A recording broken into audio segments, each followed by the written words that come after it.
একসময়ের পুরো বাংলার গণমানুষের নেতা ছিলেন মরহুম একে ফজলুল হক। তার জন্ম এখন যেটা বাংলাদেশ এখানেই, সেজন্য বিশেষ করে আমরা তাকে আমাদেরই এই দেশেরই নেতা বলে আমরা মানি।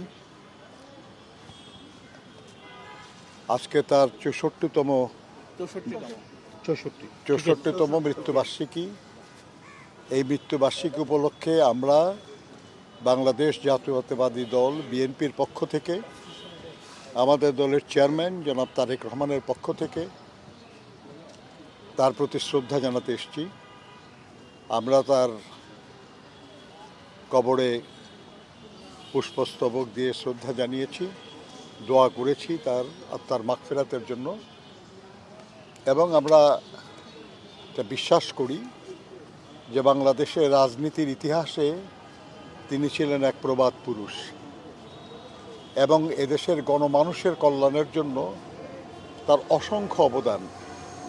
যেখানে তিনি শায়িত আছেন, এই ঢাকা বিশ্ববিদ্যালয়, এই বাংলাদেশের উচ্চ আদালত, এই বহু কিছু প্রতিষ্ঠার তার যথেষ্ট গুরুত্বপূর্ণ অবদান আছে। কৃষকদের জন্য তিনি যে প্রজাস্বত্ব আইন করিয়েছিলেন, এটা যুগ যুগ ধরে দেশের কৃষিজীবী মানুষ তার সুফল ভোগ করছে।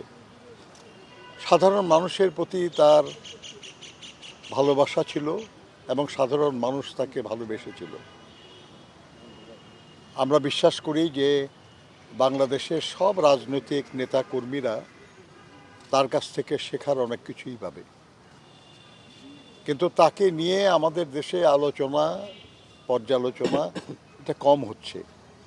আমরা আজকের এই দিনে সবার প্রতি অনুরোধ করব, আমাদের যারা মিডিয়ায় আছেন তাদের প্রতি অনুরোধ করব যে তারাও যেন তার জীবন এবং জীবনী নিয়ে তারা যেন লেখালেখি করেন।